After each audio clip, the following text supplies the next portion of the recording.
Hello, welcome, नमस्ते, स्वागत है आप सभी लोगों का आपके अपने यूट्यूब चैनल नारायण कॉर्नर में। मैं नारायण आपका स्वागत करता हूं और आशा करता हूं कि आप सभी लोग स्वस्थ और सुरक्षित होंगे।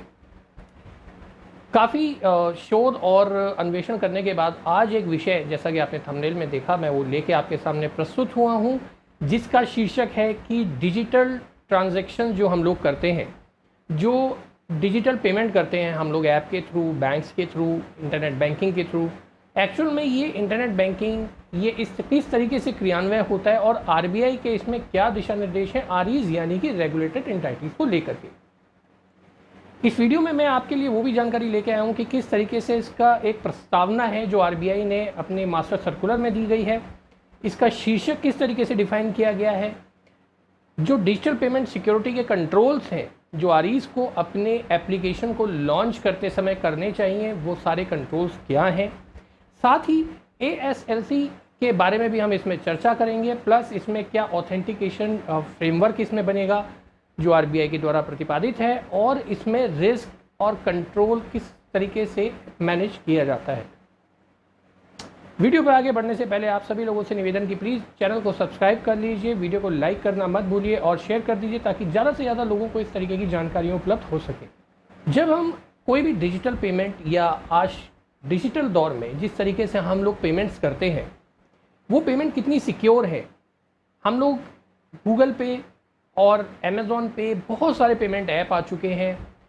पेटीएम के थ्रू ये बहुत ज़्यादा पॉपुलर है, बहुत ज़्यादा इसमें हम लोग पेमेंट्स हर महीने किसी न किसी वेंडर को, या फिर आप कहीं रेस्टोरेंट में खाना खाने जाते हैं या कहीं भी खाना खाने जाते हैं या कुछ भी आप परचेज़ करते हैं, ऑनलाइन सर्विसेज लेते हैं, तो इस तरीके के पेमेंट गेटवे आप ज़रूर इस्तेमाल करते होंगे।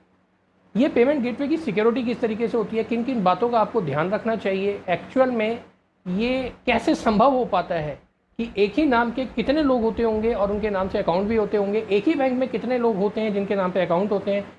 अकाउंट नंबर एक एक डिजिट आपके लिए एक सिक्योरिटी की तरह होता है। गलती होने पे या फ्रॉड पेमेंट होने पे या गलत जगह पेमेंट होने पे आपके क्या अधिकार हैं, और आरबीआई ने किस तरीके से उसको पूरी प्रक्रिया को यहाँ पे फ्रेम किया गया है।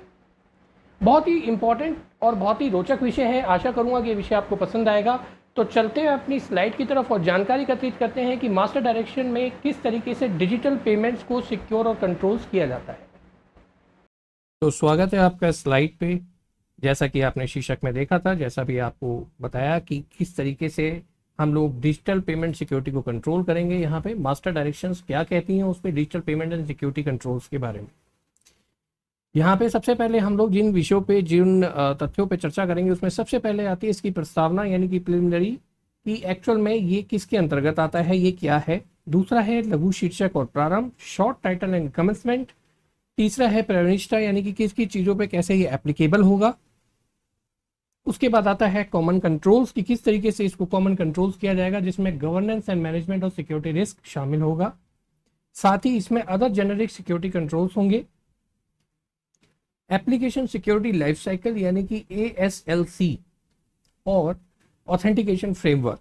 ऑथेंटिकेशन फ्रेमवर्क के साथ अंत में हम लोग इसमें जानकारी लेंगे कि फ्रॉड रिस्क मैनेजमेंट इसमें किस तरीके से निर्धारित किया जाएगा। तो ये सभी शीर्षक हैं master direction on digital payment security controls के अंतर्गत।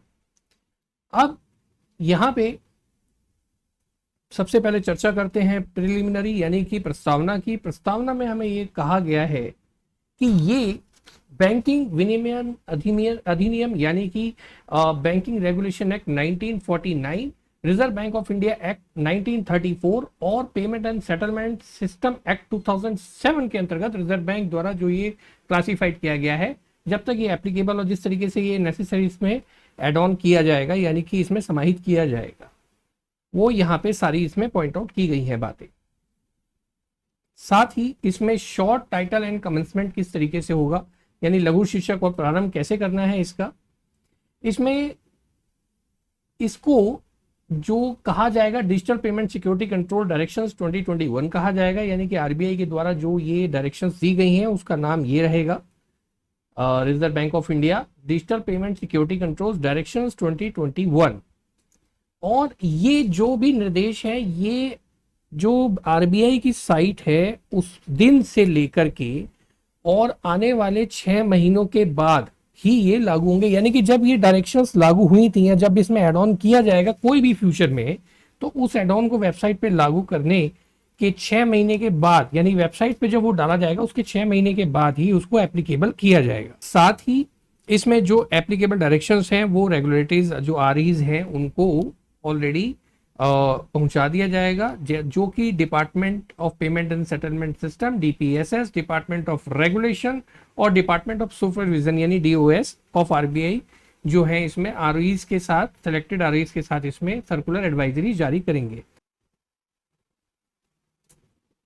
अब यहाँ पे हम डिस्कस करेंगे एप्लीकेबिलिटी, यानी कि इसको किस तरीके से प्रायोनिश किया जाएगा, लागू किया जाएगा, कहाँ कहाँ ये लागू होगा। ये देखिए कहाँ कहाँ लागू होंगे, ये सभी आरईज पे जो कि अनुसूचित वाणिज्यिक बैंक यानी शेड्यूल्ड कमर्शियल बैंक्स हैं उन पे लागू होगा, एक्सक्लूडिंग रीजनल रूरल बैंक यानी जो क्षेत्रीय ग्रामीण बैंक है उनको छोड़कर, क्योंकि डिजिटल पेमेंट वहां पे अभी तक लागू नहीं हो पाई थी। जब तक ये डायरेक्शंस गए थे तब तक क्षेत्रीय ग्रामीण बैंकों को उसमें छोड़ा गया था। तो अनुसूचित वाणिज्यिक bank, scheduled commercial bank, small finance bank, payment banks और जो क्रेडिट कार्ड करने वाली एनबीएफसी होती हैं जारी जो करती हैं, जैसे वन कार्ड है एक एनबीएफसी या जो भी है एनबीएफसी जो क्रेडिट कार्ड इशू करती हैं, प्लास्टिक मनी कार्ड जो इशू करती हैं, वो सब इसमें आएंगी, क्योंकि उनके सभी के ट्रांजैक्शंस प्लास्टिक कार्ड जितने भी होते हैं वो डिजिटल पेमेंट के लिए ही करे जाते हैं, तो वो सब इसमें लागू होंगे। अब आते हैं कॉमन कंट्रोल्स। कॉमन कंट्रोल्स यानी कि किस तरीके से हम लोग डिजिटल पेमेंट्स को सिक्योरिटाइज करेंगे, उसके लिए क्या क्या कंट्रोल हमारे पास होने चाहिए। इसके लिए governance and management of security risk यानी कि शासन और सुरक्षा जोखिम का प्रबंधन किस तरीके से किया जाएगा, यानी एप्लीकेबिलिटी तो हमने पढ़ी ली किन किन बैंक्स में होंगे। अब ये उसमें मैनेजमेंट ऑफ सिक्योरिटी रिस्क किस तरीके से सिक्योर करेंगे। यहाँ पे अब जो आरईज हैं जो भी ये इस तरीके का कोई नया प्रोडक्ट लेके आती हैं, उन्हें पहले अपने बोर्ड ऑफ डायरेक्टर्स जो है या अपने बोर्ड से उसका अप्रूवल लेना होगा सबसे पहले तो इसको लाने के लिए। साथ ही जब वो अप्रूवल लेंगे तो वो सारी रिपोर्ट्स को प्रदर्शित करेंगे उस अप्रूवल में, उस बोर्ड मीटिंग में, जिसमें आपके कई चीज़ें शामिल होती हैं, जैसे रिस्क क्या क्या है उस प्रोडक्ट को लागू करने के, उसके मिटिगेंट्स क्या क्या, अगर कोई फ्रॉड होता है उसके मिटिगेट किस तरीके से हम लोग करेंगे, compliance, regulatory instruction, customer experience क्या क्या है, और सिक्योरिटी एंड परफॉर्मेंस एंगल्स, सारी चीज़ें इसमें जो है functionality, security and performance FSP के एंगल से भी पूरी इसमें जांच की जाएगी। अब यहाँ पे कई बार आपने देखा होगा कि जब भी आप कोई नया एप्लीकेशन लॉन्च होता है राइट, तो उसमें अगर फ्रॉड हो जाता है आपके साथ, या पेमेंट आपने आपके अकाउंट से तो चली गई, या जो आपने प्रोडक्ट खरीदा वहाँ पे पहुँची नहीं, कई बार ऐसा होता है कि 2 दिन लग जाते हैं पेमेंट रियलाइज होने में, सेटलमेंट होने में। तो अगर इस तरीके की पेमेंट नहीं आती है तो उसके क्या सिक्योरिटी कंट्रोल्स है, ये सारी चीज़ें यहाँ पे पूरी तरीके से बोर्ड ऑफ डायरेक्टर्स की पूरी रिपोर्ट्स में वो पहले वहाँ से अप्रूवल लेना होगा हर आरईज को। साथ ही कस्टमर का डाटा सिक्योर करना बहुत जरूरी है। आज की डेट में आपने देखा ही होगा कि बैंक्स हों, एनबीएफसीज हों, यहाँ तक कि हमारे देश की संसद में भी ये मामला गया है कि ग्राहक का डाटा, लोगों का आम डाटा लीक हो रहा है, उनकी जो सिक्योरिटी कंट्रोल्स हैं वो लीक हो रहे हैं बैंकों के द्वारा, कंपनीज के द्वारा। वो तो ये चीज़ों को कंट्रोल करने के लिए आरबीआई ने ऑलरेडी सख्त निर्देश जारी कर चुके हैं, जिसे हर बैंक एनबीएफसीज फॉलो करता है। आपका जो भी डाटा है, जो भी आप पेमेंट करते हैं, उसमें एक डाटा आपका यूज़ किया जाता है। आपने देखा होगा जब भी आप कोई मोबाइल एप्लीकेशन अपने फ़ोन में या अपनी वेबसाइट पर जब जाते हैं, स्पेशली फ़ोन में जब कोई एप्लीकेशन आप लगाते हैं, तो वो आपसे कुछ परमिशंस मांगती है, प्लीज़ अलाउ, आपका जो पर्सनल डाटा है उसमें वो परमिशन मांगती है। तो जब आप उसे अलाउ कर देते हैं तो वो डाटा उनके पास स्टोर हो जाता है। उस डाटा की क्या सिक्योरिटी है राइट। तो सबसे पहले आरईज के लिए ज़रूरी है कि आपके फ़ोन से या आपकी जो जानकारियाँ हैं उसको किस तरीके से वो सुरक्षित करेंगे। दूसरा, इसमें बैकअप जरूर रखना होगा, जैसे कि आपका HR होगा, उसमें ह्यूमन रिसोर्सेज किस तरीके से, प्लस टेक्नोलॉजी या फिर कोई बैकअप टीम इस तरीके से निर्धारित की जाएगी। कल को कुछ इस तरीके का टेक्निकल एरर या स्नैग आता है तो उसको हैंडल किस तरीके से किया जाएगा। कोई एप्लीकेशन एकदम से अगर क्रैश हो जाती है तो उसको किस तरीके से, और उसी दौरान क्रैशिंग के दौरान या किसी स्नैग के दौरान आपकी पेमेंट बहुत सारे लोगों की चल रही होगी तो उस पेमेंट का क्या होगा राइट। तो यहाँ पे वो भी देखा जाएगा। अब यहाँ पे आप assurance that payment product is built in a secure manner, offering robust performance, ensuring safety, consistency, rollout after necessary testing of achieving desired FSP। तो यहाँ पे ये वही चीज़ बताया गया है कि किस तरीके से उसको लागू किया जाएगा सुरक्षित रूप से, और अगर एप्लीकेशन जो आप बना रहे हैं कल को उसमें कोई टेक्निकल स्नैग आता है तो उसको किस तरीके से हैंडल किया जाएगा। In that cash payment settlement आपकी सिक्योर हो।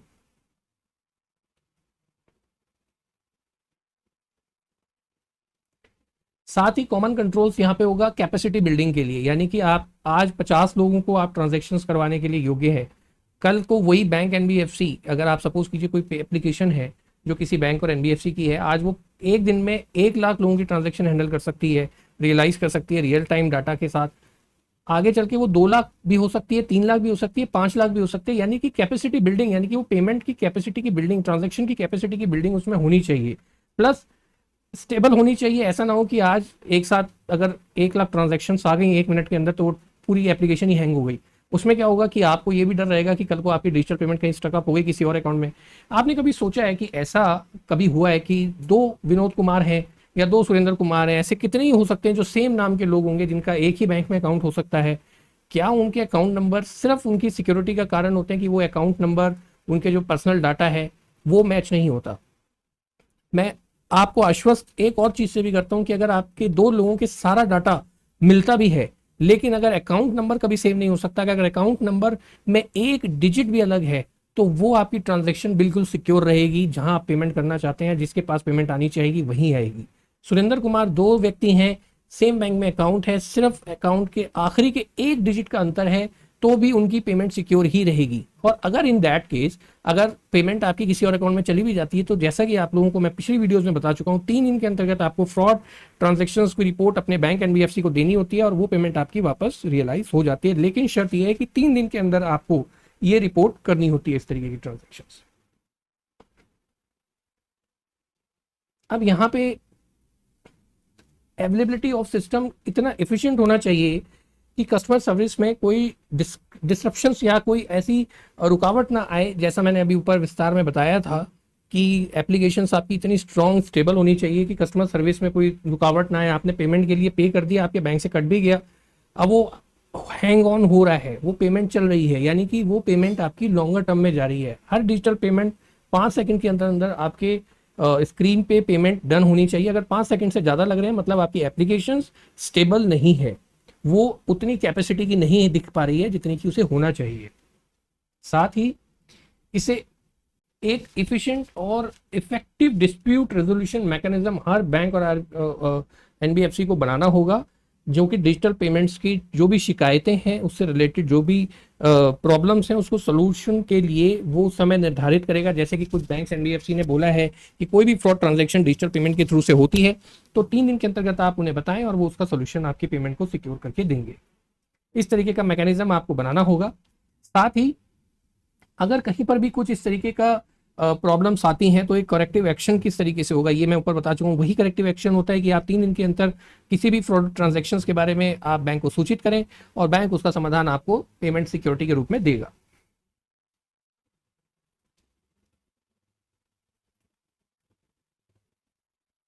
यहाँ पे जो सीनियर मैनेजमेंट है बैंक्स और एनबीएफसीज की, वो इस एप्लीकेशन को हर समय समय पर रिव्यू करेगी, लेकिन मिनिमम 1 साल में एक बार तो जरूर करनी चाहिए, ऐसा कि यहाँ पे प्रावधान है। यानी कि साल में एक बार तो उसे जरूर इस पूरे एप्लीकेशन को रिव्यू करना ही होगा। अब आपने कभी देखा होगा कि आपके पास एक मैसेज आता है बैंक से या एनबीएफसी से कि ये एप्लीकेशन इतने समय के लिए एप्लीकेबल नहीं रहेगी, कृपया अवॉइड करें ट्रांजैक्शंस इंटरनल टेक्निकल पर्पस के लिए, या फिर एप्लीकेशन जो है अंडर कंस्ट्रक्शन है या कुछ उसमें तकनीकी व्यवस्था सुधार की वजह से। तो वो रिव्यूज हो रही होती है आपकी पूरी एप्लीकेशन बैंक एनबीएफसी के द्वारा, समय समय पर इस तरीके की कार्रवाई की जाती है ताकि उसमें जो कमी और पेश जो भी उसमें समस्या है उसको समय पर रिव्यू करके दूर किया जा सके। Plus user acceptance test UAT किस तरीके से उसमें आगे प्रस्तुत किया गया है लोगों को, और इसमें मल्टीपल स्टेक होल्डर्स अगर हैं तो उसका डाटा किस तरीके से सिक्योर किया गया है। डिजिटल प्रोडक्ट जो है यहाँ पे पूरी तरीके से सिक्योर होना चाहिए। ये सारी इस रिपोर्ट में रिव्यूज में सीनियर मैनेजमेंट के आगे यहाँ पे टीम जो उनकी बोर्ड के सामने रखेगी और ये भी दिखाएगी कि अगर कोई ट्रांजैक्शन एरर हुआ है तो उसकी वजह क्या थी, उसका सोल्यूशन कब निकाला गया। इस तरीके की सारी, मतलब ये एक छोटा मोटा विषय नहीं है बैंक के लिए डिजिटल पेमेंट का, ये बहुत ही गंभीर विषय है। जितनी ही सिक्योरिटी जैसे कैश के लिए रखता है बैंक, उससे बल्कि कहीं ज़्यादा सिक्योरिटी डिजिटल पेमेंट के लिए आरबीआई ने प्रस्तुत करी है, नियमावली करी है। तो यहाँ पे वो सभी चीज़ों का डिस्क्रिप्शन यहाँ पे मिलता है। साथ ही यहाँ पे जो आरईज हैं वो एक ऐसा मैकेनिज्म बनाएंगी, एक इस तरीके का कह सकते हैं कि आप जो सीनियर मैनेजमेंट है, बोर्ड ऑफ मैनेजमेंट है आरईज में, वो एक ऐसा इकोसिस्टम बनाएंगी जो ये मॉनिटर करेगा कि किसी तरीके की इसमें गड़बड़ी या फिर परिचालन में या जो इन एप्लीकेशन को लागू करने में कोई दिक्कत या डिजिटल प्रोसेस में कोई फ्रॉडलैंड या कोई स्नैग ना हो। इसके लिए एक अलग से टीम बनेगी, जैसा मैं पहले भी बता चुका हूँ। साथ ही यहाँ पे कंट्रोल्स, जो कमांड कंट्रोल्स है उनके उसके अंतर्गत जो आरईज हैं उनका ये काम होगा कि जो निगरानी टीम है उनकी जो एक स्पेशल डेडिकेटेड यूनिट है वो इस चीज़ का भी ध्यान रखेगी और रिपोर्ट्स इस तरीके से पीरियडिकली रिव्यू के लिए बनाएगी कि आपके जो डिजिटल पेमेंट थे उनकी किस तरीके से आपने एप्लीकेबिलिटी करी, उसमें कितना टारगेट था आपका लोगों तक पहुंचाने का, और उसमें कितनी डिजिटल ट्रांजेक्शन्स हुई। इस तरीके की सारे कुछ बेंचमार्क्स बनाएंगे वो कि इतना मिनिमम होना चाहिए था, पीरियडिकली उसको कंपेयर करेंगे और उसमें रिव्यू भी करेंगे इस चीज़ का भी कि डिजिटल पेमेंट्स कितनी हो रही हैं और क्यों कम है या वो अपने बेंचमार्क से ज़्यादा है। क्वालिटेटिव क्या बेंचमार्क है, क्वांटिटेटिव क्या है, यानी कि क्वांटिटी में भी और क्वालिटी में दोनों तरीके का रिव्यू यहाँ पे वो टीम और प्रस्तुतिकरण सीनियर मैनेजमेंट के साथ होगा। अब यहाँ पे जो आरईज है उनका ये भी काम है कि अगर वो कोई थर्ड पार्टी इसके लिए अपॉइंट करती हैं जो इन डिजिटल पेमेंट्स की निगरानी के लिए रखी गई है, या वो इस तरीके का आईटी टीम है जो आउटसोर्स करी गई है इस तरीके की ट्रांजैक्शन एप्लीकेशन को सिक्योर करने के लिए, तो आरबीआई के द्वारा जो निर्देश दिए गए हैं उनको ध्यान में रखते हुए बैंक्स और एनबीएफसीज या आरईज का ये पूरी तरीके से दायित्व होगा कि वो उस थर्ड पार्टी कंपनी, चैनल या जो भी उन्होंने सर्विसेज हायर करी हैं उस पर निगरानी रखें, उसका पूरा कंट्रोल, उसका रिव्यू समय समय पे करती रहें।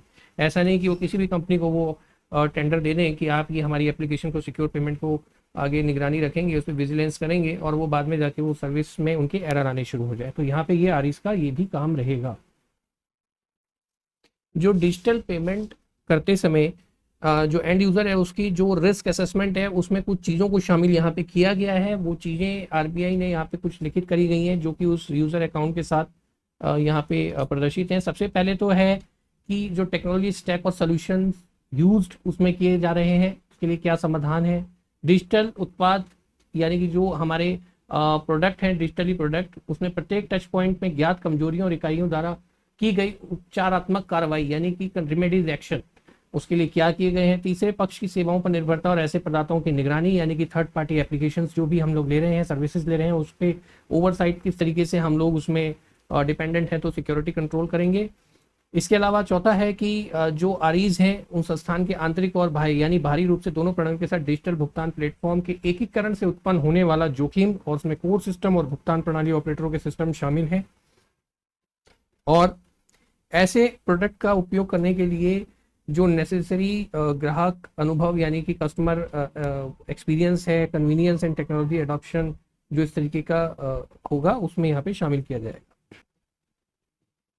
अलावा इसके रिकन्सिलिएशन प्रोसेस यानी समाधान प्रक्रिया, इसके अलावा इंटर ऑपरेटेबिलिटी एस्पेक्ट यानी कि अंतर परिचालन से संबंधित पहलू, मौजूदा कानूनों निवेशों के अनुसार डाटा भंडारण, सुरक्षा और गोपनीयता की सुरक्षा, यानी कि स्टोरेज, सिक्योरिटी और प्राइवेसी प्रोटेक्शन, जैसा कि डाटा प्रोटेक्शन मैं पहले भी जिक्र कर चुका हूँ। अलावा इसके operational risk including fraud risk यानी कि फ्रॉड का किस तरीके से यहाँ पे नियंत्रण कंट्रोल करा जाएगा, ये भी सारी चीज़ें शामिल हैं। Business continuity and service availability कि ये एप्लीकेशन या बिजनेस निरंतर चलता रहे और सेवा की उपलब्धता यानी कि उसमें जो ट्रांजैक्शन अवेलेबिलिटी है वो मौजूद रहे। इसके अलावा compliance with extend cyber security requirements and compatibility aspect. तो ये वो पॉइंट्स हैं जिसको ध्यान में रखकर जो रिस्क मैनेजमेंट है वो सारे अपने प्रोडक्ट की एप्लीकेशन की रिव्यूज करेगा। साथ ही यहाँ पे जो आरईज है उनकी ये भी जिम्मेदारी होगी कि वो एक और जो एक्सटर्नल इकोसिस्टम है उसको भी पूरी तरीके से ध्यान में रखेंगी उस एप्लीकेशन की एप्लीकेबिलिटी में। और प्लस इसके अलावा जो risk and control self assessment है RCSA, ये एक्सरसाइज जो है वो कवर करेगी रिस्क को, controls and control vis of probability and impact of threat to arrive at residual risk. यानी कि जो हैकर्स होते हैं उनसे बचने के लिए समय समय पर इसका रिव्यू के दौरान ये एप्लीकेशन को सिक्योर बनाया जाएगा। और आसपास का जो इकोसिस्टम है, जैसे कि हर क्षेत्र का अपना एक इकोसिस्टम होता है, उसको बनाए रखने के लिए वहाँ के अब कोई आपने पेमेंट कर दी किसी ऐसी वेबसाइट पे जो कि प्रतिबंधित है, मैं वो इकोसिस्टम के बारे में बता रहा हूँ कि अगर किसी वेबसाइट पे आप डिजिटल पेमेंट करते हैं और वो वेबसाइट या वो संस्थान उस इकोसिस्टम या उस क्षेत्र या उस देश के लिए या उस राज्य के लिए प्रतिबंधित है, तो वो इकोसिस्टम के अनुरूप काम करेगा। डिजिटल पेमेंट या तो वो रोक दी जाएगी या फिर उसके बारे में संबंधित संस्थाओं को तुरंत सूचना प्रदान की जाएगी। यानी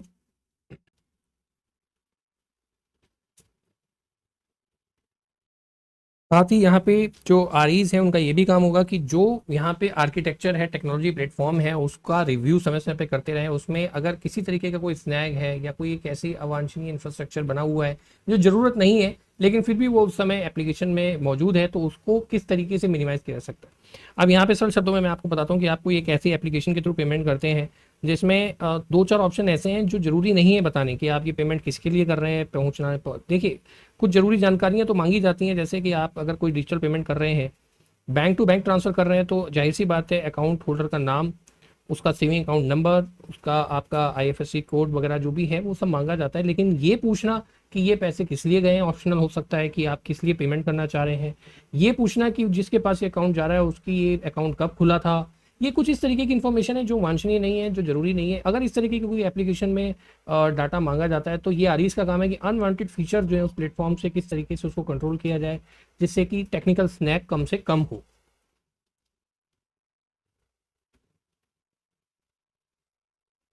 साथ ही आरईज इस तरीके का इंटरनल कंट्रोल सिस्टम डेवलप करेंगे जो कि ऑपरेशनल रिस्क को डिजिटल पेमेंट में सबसे कम करे। और ये भी देखना होगा कि जो आपका डेटा है, जो एडिकेट सेफगार्ड है आपके डेटा के लिए, वो एप्लीकेबल हर समय रहे। अब यहाँ पे कुछ बैंक्स एंड एनबीएफसीज या कुछ डिजिटल प्लेटफॉर्म आपकी डिजिटल पेमेंट सिक्योरिटी के लिए आजकल ऑफर कर रहे हैं कि आप उसमें इंश्योरेंस भी इंक्लूड करा लें कि अगर किसी तरीके का आपका क्रेडिट कार्ड है और उसमें फ्रॉड ट्रांजेक्शन्स होती है और अगर आपने उसको ट्रांजेक्शन्स को या क्रेडिट कार्ड को इंश्योर्ड कराया हुआ इंश्योरेंस कंपनी के द्वारा, जो कि 700-800 या 1000 रुपए की शायद आसपास, मुझे पता नहीं, शायद इतना ही लगता होगा, 1000 रुपए के आसपास एक नॉमिनल सी एक धनराशि होती है जिसके थ्रू आप अपनी 2 लाख या 3 लाख तक की ट्रांजेक्शन्स को सिक्योर कर सकते हैं। अब कुछ इस तरीके के ऑफर करते हैं। अब इसमें कितनी उनकी मैच्योरिटी है वो तो नहीं पता, लेकिन इस तरीके के सिक्योरिटी कंट्रोल्स आजकल मार्केट में उपलब्ध है।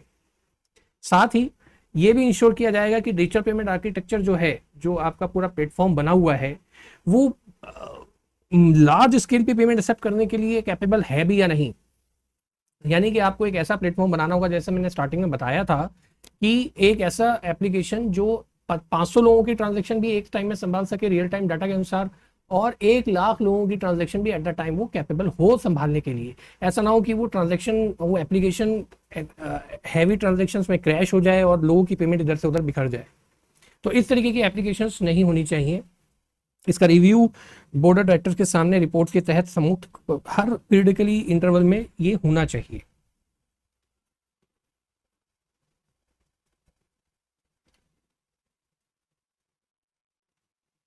यहाँ पे जो आरईज हैं वो ये नेसेसरी कैपेसिटी इकोसिस्टम प्रोसीजर करेंगे कि अगर वो इस तरीके का कोई बैकअप रन करते हैं या वो इसमें एप्लीकेशन रिव्यू कर रहे होते हैं, तो वो ऑडिट ट्रेल्स को इफेक्ट किए बगैर, जो ऑडिट ट्रेल्स हैं उसको नुकसान पहुंचाए बिना, ये सारी चीज़ों का review digital payment procedure and services का करते रहे। यहाँ पे आरईज को ये भी सुनिश्चित करना होगा कि जो एक मिनिमम प्रोटोकॉल है, स्पेशली जो इंटरनेट से जब आप पेमेंट करते हैं तो एक स्पेशल एक प्रोटोकॉल होता है जो आपकी पेमेंट को सिक्योर बनाता है। जैसे कि जब आप इंटरनेट के थ्रू या किसी अननोन साइट पे जाके अपने कार्ड की डिटेल्स या अपने बैंक की डिटेल्स डालते हैं, तो वहाँ पे एक प्रोटोकॉल होना चाहिए कि आप नॉर्मल कीबोर्ड की जगह डिजिटल कीबोर्ड, जो हर एक क्लिक के बाद उसमें अल्फ़ाबेटिक ऑर्डर्स बदल जाते हैं, ऐसा एक प्रोटोकॉल होना चाहिए। प्लस कैप्चा होना चाहिए। इस तरीके की कुछ चीज़ें हैं जो डिजिटल प्रोटोकॉल बनाए गए हैं जिससे कि आपकी सिक्योरिटी को एक लेवल पे लाके इस्टेब्लिश किया जा सके। साथ ही जो आपका इसमें HTML हिडन फाइल्स होती हैं, कुकीज़ होती हैं, उसको स्टोर ना किया जाए जिससे कि आपका एप्लीकेशन ओवर हैवी हो जाए, राइट। इसके अलावा जो आरईज हैं वो जो हमारी कंप्यूटर में फायरवॉल होती है, एप्लीकेशन फायरवॉल होती है जो कि हैकर से बचाती है, और DDoS मिटिगेशन की टेक्निक को लागू करें जिससे कि आपकी एप्लीकेशन जटिल ना हो, कॉम्प्लिकेट ना हो, प्लस वो हैकर से भी आपको बचा के रखे। तो एक मिड पॉइंट वे आपकी बना के रखे, ऐसी एक एप्लीकेशन को लागू करना आरईज का काम होगा। साथ ही जो की लेंथ होती है, की लेंथ मतलब कि जो आप वर्ड्स डालते हैं, अब आप कोई पेमेंट डाल रहे हैं वो कितनी की लेंथ होनी चाहिए, उसमें अकाउंट होल्डर का नाम कितने डिजिट का होना चाहिए। अब मैंने कर दिया कि रामास्वामी मुत्तुस्वामी वेणुगोपाल अय्यर, तो इतना सारा लिखने का उसमें स्पेस नहीं होगा, तो क्योंकि वो स्टोर हो रहा है डाटा और वो आपका एक स्पेस घेरेगा उस एप्लीकेशन में, तो वो की लेंथ जो है, जो कि सिस्टमेटिक और एसेसमेटिक इंस्क्रिप्शन, हैशिंग, ये सब चीज़ें एल्गोरिदम्स हैं उसमें लागू होंगी। आप सपोज कीजिए आप पासवर्ड जो है अपना स्टोर करते हैं, वो पासवर्ड भी तो बैंक की साइट पे या जो NBFCs हैं या जो आरईज हैं उसमें डाटा में स्टोर हो रहा है। अब उसमें वो किस तरीके से स्टोर होगा, उसके कीवर्ड्स क्या होंगे, राइट। आप इसमें 3 कॉम्बिनेशंस नॉर्मल देखे जाते हैं। एक तो आपका अल्फाबेटिकल होता है जिसमें एक एटलीस्ट कैपिटल होगा अल्फाबेट और एक स्मॉल होगा, एक स्पेशल कैरेक्टर जैसे आपका @ हैश और एक न्यूमेरिक्स। तो ये कॉमन फीचर्स है जो कि की लेंथ में डाला जाता है की और उसमें एल्गोरिथम में डाला जाता है।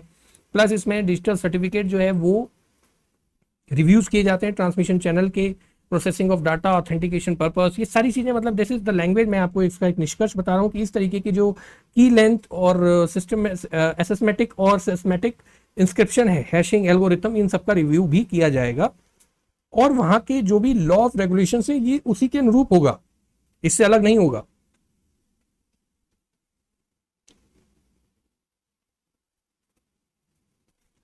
ये हमारे जो कंट्रोल्स है, कॉमन कंट्रोल्स है, ये वो थे, लेकिन कुछ अदर जेनेटिक सिक्योरिटी कंट्रोल्स भी हैं जिसके अंतर्गत हम लोग जो आरईज हैं और डिजिटल सर्टिफिकेट जो यूज़ किया जाता है अपने इकोसिस्टम में वो रिन्यू कराते रहेंगे। देखिए जो भी एप्लीकेशन बैंक और एनबीएफसी लेके आते हैं उसका एक सर्टिफिकेशन होता है, एक लिमिट टाइम के लिए होता है, उसके बाद उन्हें उस एप्लीकेशन को रिव्यू करा के उसके टेस्टिफाइड करा के दोबारा से उसका रिन्यूअल सर्टिफिकेशन लेना होता है, ये वो करेंगे। प्लस जो हमारे मोबाइल एप्लीकेशंस हैं और जो इंटरनेट बैंकिंग एप्लीकेशन है वो इतने इस तरीके से उसमें सुरक्षा या सिक्योरिटी चेंजेस को ट्रैक करने का अपना प्रोटोकॉल होना चाहिए या वो कैपेबल होने चाहिए कि जो आप लेन देन कर रहे हैं उसकी पहचान आप वही व्यक्ति हैं या नहीं है। वो एक ऐसा एक सिस्टम है जिसके तहत अगर आपके अकाउंट में 2 लाख रुपए या 5 लाख रुपए पड़े हैं और आपकी वो पुरानी हिस्ट्री हमेशा ट्रांजैक्शंस जो है वो 1 से 10 तारीख तक के बीच में आपका बिहेवियर जो है पेमेंट का किस तरीके का है, ये इस तरीके का मॉनिटरिंग एक सिस्टम कैपेबिलिटी बनाएगा हर आरईज। ऐसा नहीं है कि हर महीने आप पहली 10 तारीख तक 2-2 हज़ार रुपये या 5,000 रुपये की मैक्सिमम ट्रांजैक्शन करते थे, एकदम से आपने 10 लाख रुपए की ट्रांजैक्शन करनी शुरू कर दी। That is something is like that. तो वो आपका बिहेवियर जो है जो उसको नियंत्रण के लिए या उसमें निगरानी के लिए इकोसिस्टम या अपना एक सिस्टम इंटरनेट बैंकिंग और मोबाइल बैंकिंग की एप्लीकेशन के लिए बनाया जाएगा। यहाँ पे जो आज हमने कवर किया है वो प्रिलिमिनरी है, शॉर्ट टाइटल एंड कमेंसमेंट है, एप्लीकेबिलिटी है, governance and management of security risk है, कॉमन कंट्रोल्स और अदर जेनरिक सिक्योरिटी कंट्रोल्स हमने आज इन पे चर्चा करी। तो ये वो सारे विषय थे जो आज की वीडियो में हमने पूरी तरीके से एक्सप्लेन करे और आपको जानकारी देने की कोशिश करी। ये जानकारी बहुत विस्तृत नहीं थी, बहुत ही संक्षेप में नहीं थी, लेकिन फिर भी हमारा ये प्रयास था कि ये जानकारी आपको एक ज्ञानवर्धक शीर्षक के रूप में आपके सामने प्रस्तुत की जाए। मैं आशा करता हूँ कि ये सारी जानकारी आपको पसंद आई होगी कि किस तरीके से डिजिटल पेमेंट कंट्रोल्स की प्रस्तावना दी गई है, किस तरीके से उसका शीर्षक और प्रारंभ हमने यहाँ पे डिस्कस किया, उसकी एप्लीकेबिलिटी किस तरीके से होगी, यानी कि ये डिजिटल कंट्रोल किस तरीके से एप्लीकेबल किए जाएंगे, प्लस इसमें मैनेजमेंट और गवर्नेंस किस तरीके से होगी और इसमें जो कंट्रोल्स हैं, सिक्योरिटी कंट्रोल्स हैं, उसका इसमें क्या योगदान रहेगा। आने वाली वीडियो में मैं इसमें अगले भाग को लेके आऊँगा जिसमें हम लोग डिस्कशन करेंगे ASLC यानी कि एप्लीकेशन सिक्योरिटी लाइफ साइकिल के ऊपर। बहुत ही महत्वपूर्ण विषय ये भी रहने वाला है और उसके बाद हम लोग ऑथेंटिकेशन फ्रेमवर्क और फिर फ्रॉड रिस्क मैनेजमेंट के बारे में भी इसमें चर्चा करेंगे। तो आशा करता हूँ कि ये शीर्षक, ये वीडियो आपको पसंद आया होगा। वीडियो को लाइक करना मत भूलिए, चैनल को सब्सक्राइब कर लीजिए और शेयर कर लीजिए ताकि ये जानकारी लोगों तक पहुँचती रहे और बेल आइकन को भी दबा दीजिए ताकि आपको समय पे सारी जानकारियाँ प्रस्तुत होती रहें। तो मिलते हैं अगली वीडियो में, तब तक अपना ख्याल रखिए, सुरक्षित रहिए। जय हिंद।